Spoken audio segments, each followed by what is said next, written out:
How my 12 kids were investigated by CYS and state police. Part 1. For the sake of everybody involved in this case, I'm not going to mention any ages, names, states, or countries, because it did cross country lines. My kids had attended the same camp for about 9 years. They've attended many camps, so I won't try to pinpoint this one. For 9 years, my oldest son had received letters from a man from this camp who was a counselor. They seemed relatively innocent, simply invitations to come and stay at his house for the weekend, or invitations to ask him to ride roller coasters with them at an amusement park. Every summer, our church and several other churches of the same kind would go to an amusement park.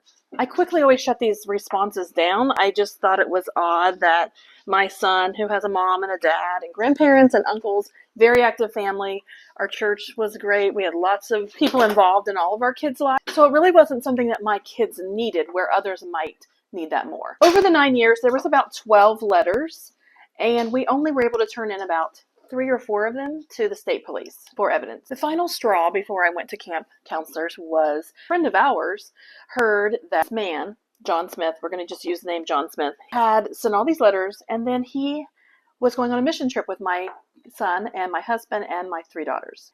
And he ended up asking if my son could share a hotel with him at a halfway point before they got on their flight to go on the mission trip.